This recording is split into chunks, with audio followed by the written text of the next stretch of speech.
Halo Sobat Smesko, selamat siang, selamat datang di acara podcastnya Smesko, Cerita Semeja. Bersama saya, Mira Ayu, Humas Smesko Indonesia, dan hari ini kita akan ngobrolin tentang topik yang sering banget dianggap receh, padahal itu menjadi titik awal terjadinya transaksi, gitu. Yaitu, apalagi kalau bukan tentang kemasan produk. Bersama kita sudah hadir Bapak Ijo Wira. Beliau ini udah pakan banget ya, Pak? Bukan pakar kali, Apa? cukup lama Oh, bersama. cukup lama. Eh, udah cukup lama banget dan nggak asing lagi ya, Pak, untuk ngebahas soal kemasan produk UMKM. Nah, Bapak Ijo Wira kali ini datang sebagai co-founder-nya dari Posyana, gitu. Nah, boleh kita mulain aja nih, Pak. Boleh, Bu, Silakan boleh. perkenalkan diri dulu, Pak Ijo. Silakan. Ke teman-teman Smesko. Ya, betul. Halo teman-teman semua, saya Ijo Wira, co-founder dari Posyana. Senang sekali hari ini bisa hadir memenuhi undangan Ibu Ayu. Semoga yang kita sharing hari ini bisa membawakan hasil yang positif. Amin. Dan boleh ceritain sedikit nih, Pak. Bapak tuh udah berapa lama sih ngurusin kemasannya produk teman-teman UMKM? Kalau mengamati dan ikut mungkin berperan kecil, sudah hampir 20 tahun. Tapi 5 tahun terakhir ini memang lebih fokus dan kita mendirikan bersama teman-teman yang lain mendirikan Posyana itu kira-kira sudah hampir 1 tahun. Kita aktif berbagi pengalaman dengan kemasan pada teman-teman UKM di berbagai daerah di Indonesia, Jogja, Bali, Makassar, Manado, ya kurang lebih seperti itu. Nah, kan gini ya Pak ya, kita tuh udah tahu dan yakin banget bahwa teman-teman UMKM tuh kalau soal bikin produk itu enak, unik dan handmade. Ya. Handmade-nya tuh emang niat gitu dibikin dari hati. Pastinya. Tapi kadang nih Pak, kemasannya tuh ya gitu-gitu aja gitu kan. Kayak misalnya pouch-nya ya begitu-gitu aja, cuman beda-beda warna, beda-beda jenis font-nya, yang tulisan mereknya atau apa gitu kan Pak. Nah, boleh cerita sedikit gitu Pak ya, gimana Posyana hadir untuk bantu teman-teman UMKM dalam hal ini gitu Pak? Teman-teman UKM setidaknya sudah tahu dari pengalaman kami mengenai kemasan yang seharusnya seperti apa. Artinya pemahaman mengenai kemasan mereka sudah paham. Mungkin tantangan terbesarnya adalah aksesibilitas. Jadi, misalnya kemasan plastik polos, yang dapatnya yang gitu di pasar, ya itulah yang digunakan. Tapi setidaknya pemahamannya sudah ada. Yang kami teman-teman Posyana kami berbagi kepada mereka adalah opsi sama aksesibilitas terhadap varian kemasan lain yang seharusnya mungkin bisa memberikan nilai tambah lebih ketimbang mungkin box polos atau plastik polos yang umum digunakan. Jadi yang kami buka adalah wawasan sama aksesibilitas terhadap produsen-produsen yang memang minatnya dan niatnya membantu teman-teman UKM. Oke. Nah, ini emang relate banget gitu ya. Terus, jadi kadang-kadang nih Pak, teman-teman UMKM tuh bingung, aduh mau cetak 100 pieces aja, udah suka ditolak vendor gitu kan. Padahal kemasan itu kan juga kayak baju pertamanya produk UMKM. Itu Posyana bisa kasih solusi nggak ya? Oke. Kalau kita bicara kemasan, pasti ada nilai ekonomis yang harus dicapai. Nilai ekonomis tentu mengenai skala kuantitas. Kalau saat ini memang kemampuan produk dan kemampuan pemasaran teman-teman UKM adalah 100 pieces, mungkin kemasan yang selalu 100% sempurna yang diharapkan yang secara ideal itu agak susah didapatkan dalam arti kata tantangannya ada biaya. Tapi menurut saya zaman sekarang tuh jarang sekali ya ada vendor yang menolak rezeki. Tapi Mungkin kan bisa uangnya banyak Pak.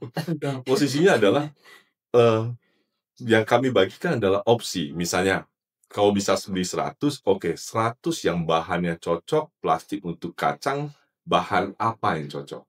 Oke. Ya. Karena beli 100 plastik yang ada metallized, yang ada aluminium, yang polos, itu fungsinya berbeda-beda. Jadi opsi itu nomor 1, pelindungan maksimalnya dapat dulu. Kedua, misalnya cuma 100 tapi saya mau tempel stiker, stiker yang ekonomis tuh ukuran berapa? Tidak salah juga kan? Betul, betul. Karena kemasan dengan stiker pun bisa berpenampilan menarik. Nah, jadi opsi-opsi itu yang kami tawarkan kepada teman-teman UKM. Jadi ada langkah yang mereka bisa capai dengan standar minimum ekonomis dan standar fungsi yang sesuai dengan industri. Itu sih. Setuju banget sih. Nah, Bapak bisa kasih, tips simpel nggak nih Hmm, buat teman-teman UMKM yang baru mau mulai upgrade hmm, kemasan produknya? Oke. Eh, Nomor 1 menurut saya, cari yang brand terbesar yang ada di kategori produk dia.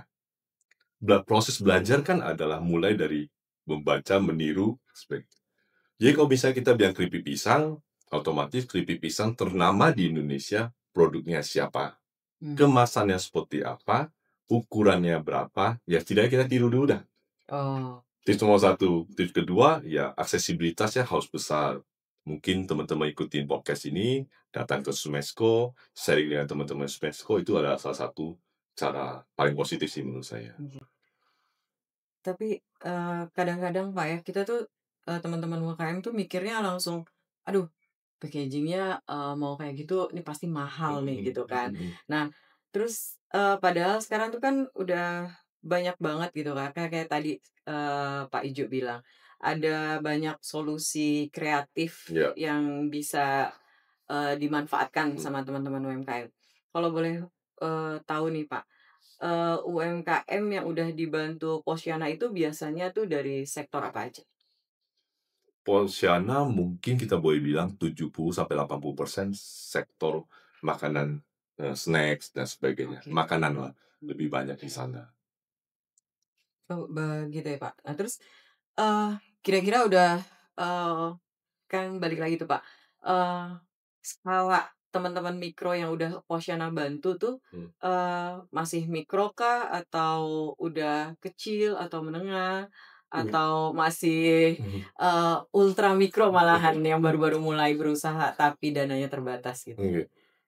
Kalau bantu dalam arti kata, berbagi pengalaman, berbagi ilmu, atau mungkin tukar pikiran dan sebagainya, kita tidak ada batasan itu, Bu. Oke. Ya, jadi mikro, kecil, menengah, besar, dan sebagainya. Tapi mungkin kalau tantangannya adalah minimum kuantiti produksi di Mmm, komunitas UKM-nya Posiana, tantangannya memang banyakkan dari teman-teman mulai dari yang kecil menuju menengah. kecil Ya, dulu. itulah tahapan di mana dia perlu kemasan yang lebih representatif karena jalur distribusinya sudah Banyak. banyak. Berarti dari Posiana sendiri itu udah juga maksudnya Posiana tuh nggak cuman, langsung ngebuatin juga kan, Pak, tapi teman-teman UMKM tuh bisa berkonsultasi dulu Iya, gitu, iya, kapan dia mau mulain dan, mulai merubah atau mulai menaik kelaskan produknya tuh, ketika dia, di mana gitu kan, hmm, Pak. Bapak pasti udah akan ngasih suggest dulu, ngasih saran dulu, betul, betul, bisa berkonsultasi dulu betul, gitu ya, Pak, ya dengan betul, Posiana. betul. Nah, Mmm, dari hasil, teman-teman yang ngelihat podcast ini, eee, kita sih berharap banget makin banyak teman-teman UMKM yang mulai sadar bahwasannya, kemasan itu nggak cuman sekedar, pengaman supaya produknya itu keripiknya atau apapun itu, aman di perjalanan nggak rusak, Hmm, tapi juga itu sudah, eee bagian juga dari cerita tentang iya, produknya gitu ya, iya, Pak, ya. betul, betul. Nah, kalau dari Bapak sendiri, bisa diceritain nggak kalau bahwasannya, kemasan itu biar relate sama kalimat saya yang Oke, tadi, bahwa kemasan itu tuh harus punya cerita kayak gitu-gitu tuh. iya. Coba. Sebenarnya kan kemasan secara fungsinya sebagai wadah, pelindung, fungsi pemasaran dan sebagainya, kemasan itu juga punya fungsi komunikasi. Menceritakan lebih jauh mengenai sejarah dari merek itu tersendiri. Menurut saya teman-teman UKM boleh mulai berpikir menciptakan nilai-nilai kompetitif selain sekedar misalnya keripik tempe, terus dengan logo yang menarik, warna yang menarik, tapi mungkin bisa bercerita mengenai kisah suksesnya keripik tempe, kisah sukses perjalanan karir mereka memulai usaha ini, agar interaksi produk kepada pelanggan itu tidak hanya berhenti sekedar di kemasan sama isinya. Karena cerita itulah yang bisa membawa merek sama produk mereka untuk melangkah lebih jauh. Terima kasih banyak, Pak Ijo untuk bersedia hadir di sini dan, kira-kira ada closing statement buat teman-teman UMKM, untuk makin semangat mempercantik produknya dengan kemasan-kemasan yang menjual pastinya. Silakan, Pak. Oke. Closing statement kayaknya agak berat sih. Saya tidak mempersiapkan ini sebenarnya. Tapi mungkin closing statement-nya adalah teman-teman UKM tidak perlu membuktikan terlalu jauh mengenai peran mereka terhadap ekonomi Indonesia. Kita mulai dari masa COVID sampai sekarang, berapa banyak UKM yang sudah tumbuh dan berhasil, dan setiap hari berapa banyak UKM yang hadir di Indonesia. Jadi, semangat yang dibawa tidak perlu berat sebenarnya, cukup melirik kiri kanan, begitu banyak teman-teman UKM yang sudah berusaha. Dan kita juga melihat sendiri begitu besar upaya yang dilakukan oleh Smesco. Jadi, saya rasa tetap harus semangat, kita harus sukses sama-sama. Terima kasih.